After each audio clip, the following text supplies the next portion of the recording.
తెలుగు కథల సమాహారానికి మీ అందరికీ స్వాగతం.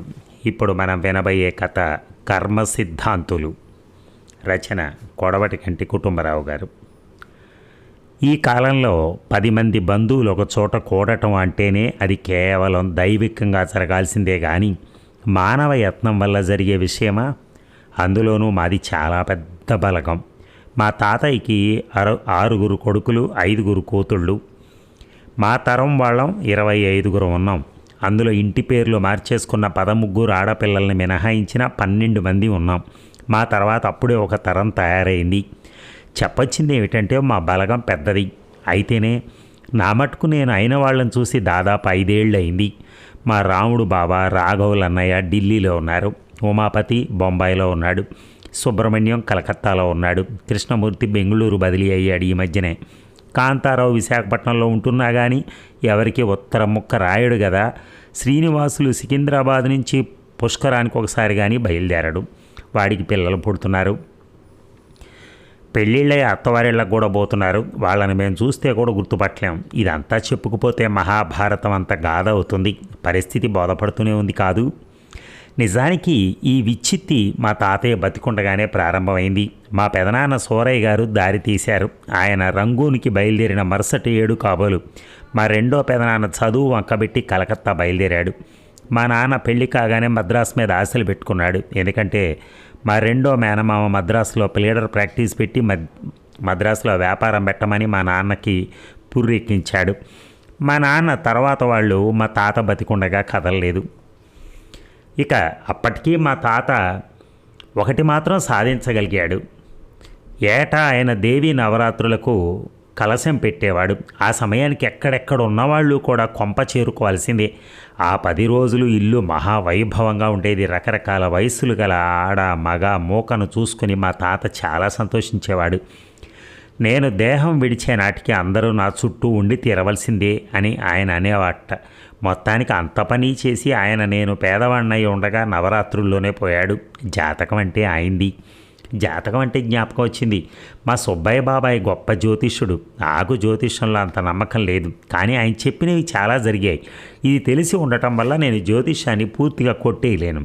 కలకత్తా యూనివర్సిటీలో BA పాస్ అయిన మా శేషగిరి పెదనాన్న 1930లో చచ్చే కాయలా పడ్డాడు. ఆయన తిరిగి కోలుకుంటాడని ఎవ్వరు అనుకోలే. మా సుబ్బయ్య బాబాయ్ ఆయన జాతకం చూసి నీకు 1935 దాకా డోకా లేదు, తర్వాత సంగతి చూసుకుందాంలే అని చెప్పేశాడు.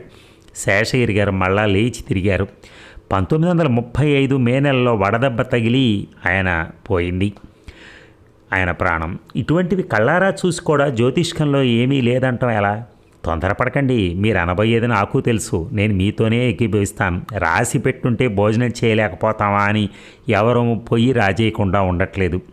కార్యకారణ సంబంధం ప్రత్యక్షంగానే చూస్తూనే ఉన్నాం. పలానా రోగాలకి పలానా మందులు ఇస్తున్నాం.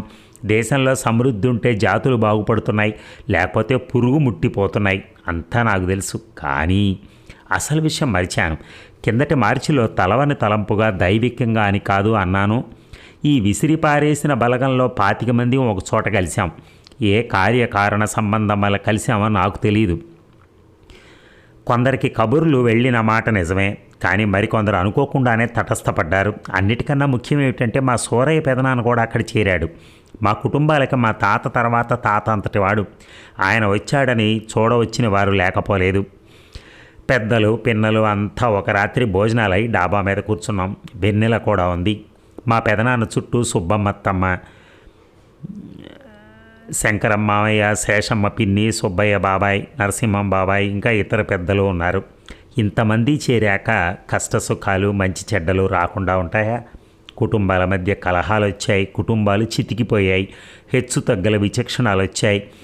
అయినా వాళ్ళకివ్వక చేసుకోక పెళ్లి సంబంధాలకు ఇతరత్రా వెళ్ళారు. వారు ఇదని వీరిదని ఆరోపణలు బయలుదేరాయి. కొందరిని సమర్థించారు, మరికొందరిని వెనకేసుకొచ్చారు. కుర్రకారులో అనేక మంది ఈ పెద్దలేం మాట్లాడుతున్నది తెలిసింది కూడా కాదు. ఒరే, ఇవన్నీ ఎందుకర్రా, నాకు 60 దాటాయి, నా అనుభవం కాస్త వింటారు అన్నాడు మా పెదనాన్న. అందరూ సద్దుమణిగారు.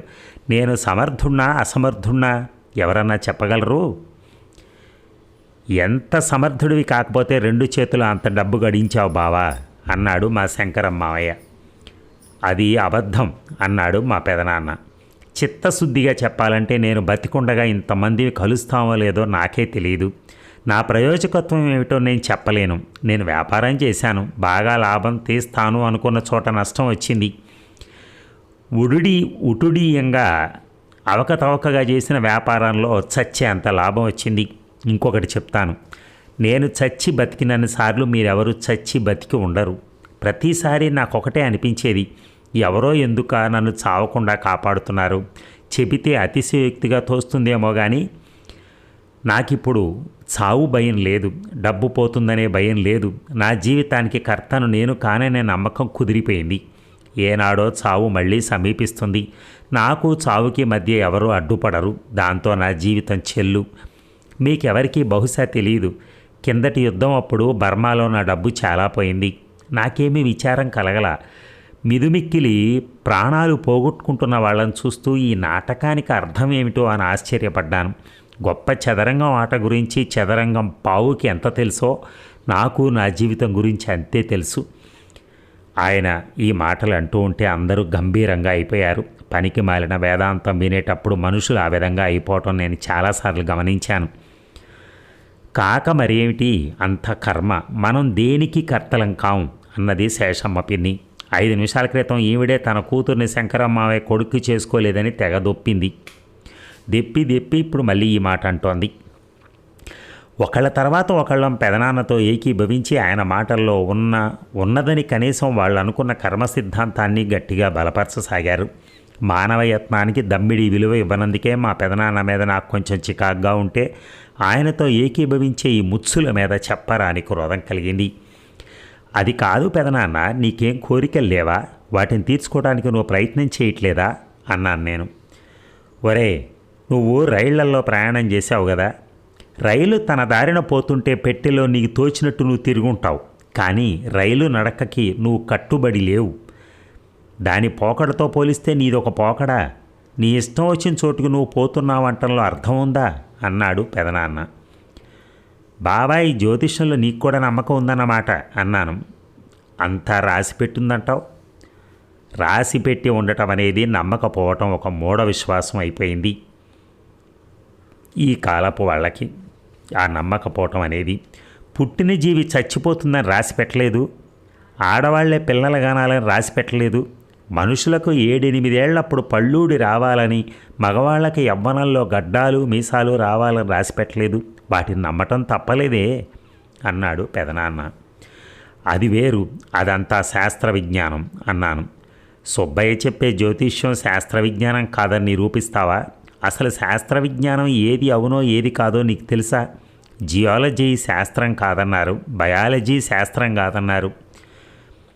అవి శాస్త్రాలు అనిపించుకున్నాయి ఒకనాటికైనా. జ్యోతిష్యం అలా కాదే. 100 జాతకాలు చూసి బాబాయ్ ఎంతమందికి సరిగా చెప్పగలడు? ఎన్ని విషయాలు సరిగా చెప్పగలడు? బాబాయ్ ఒక్కడే జ్యోతిష్యానికి అధిపతి.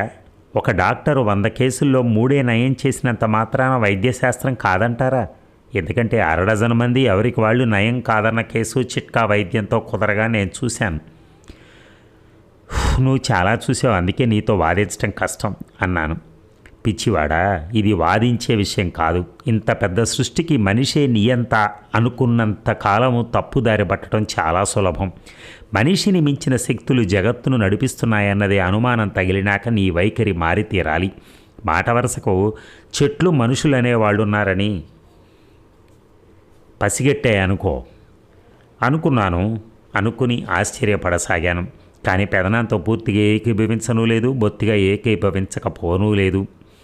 మా సంభాషణ ఇంకెంత దూరం సాగేదో ఇంతలో మా నరసింహం బాబాయ్ దత్తపుత్రుడు చంద్రం వచ్చాడు. వాడిని చూడగానే అందరూ అంతో ఇంతో బిగుసుకుపోయారు. ఎందుకంటే వాడు కమ్యూనిస్ట్. ఈ మధ్య 2 ఏళ్ళు అండర్ గ్రౌండ్లో ఉండొచ్చాడు. వాడికి తండ్రికి మాటలు లేవు. మా బలగానికి చాలా మత్సలు ఉన్నాయి. దొంగతనాలు చేసి ఖైదు అయిన వాళ్ళు ఉన్నారు, దొంగ వ్యాపారం చేసి జరిమానా ఇచ్చుకున్న వాళ్ళు ఉన్నారు, తాగుబోతులు ఉన్నారు, వ్యభిచారులు ఉన్నారు, రేసుల్లోనూ పేకాట్లోనూ సర్వస్వం పోగొట్టుకున్న వాళ్ళు ఉన్నారు. కానీ అన్ని మత్సలను తలదనిన మత్స చంద్రం. మా బంధువుల్లో చాలామంది దృష్టిలో చంద్రం హంతకుల జాబితాలో వాడు, దేశద్రోహుల జాబితాలో వాడు, విదేశీయుల ఏజెంట్ల జాబితాలో వాడు. పెదనాన్న చంద్రాన్ని గుర్తుపట్టినట్లేదు. ఇంకెవరో వాడిని పరిచయం చేయరని తెలిసి నేనే పరిచయం చేశాను. ఓహో, వీడిని నేను 6 ఏళ్ల క్రితం చూశాను, బాగా పెరిగాడు అన్నాడు పెదనాన్న. వాడు ఇప్పుడు కమ్యూనిస్టు మెట్టపల్లాల ఏకం చేసి వర్గరాహిత్యం సాధించి సామ్యవాదం నిలబెట్టుకునేందుకు జీవితం అంకితం చేస్తున్నాడు అన్నాడు. అట్లాగా అన్నాడు పెదనాన్న. ఆయన వంటి ఆస్తికుడు చంద్రం వంటి నాస్తికుడిని గురించి అంతకంటే ఏమీ అనకపోవటం నాకే నిరాశ కలిగించింది.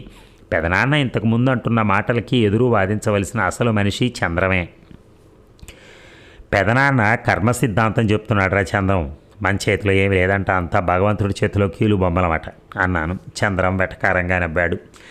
ఎంతమంది నెత్తిన చేయి పెట్టి అంతలేసి డబ్బు సంపాదించాడో తన చేతిలో ఏమీ లేదనక తానే ఆ అన్యాయం అంతా చేశానని ఒప్పుకుంటాడా అన్నాడు చంద్రం. దానికి కూడా పెదనాన్న ఏం మాట్లాడలేదు. మరో 5 నిమిషాలు కూర్చుని చంద్రం వెళ్ళిపోయాడు.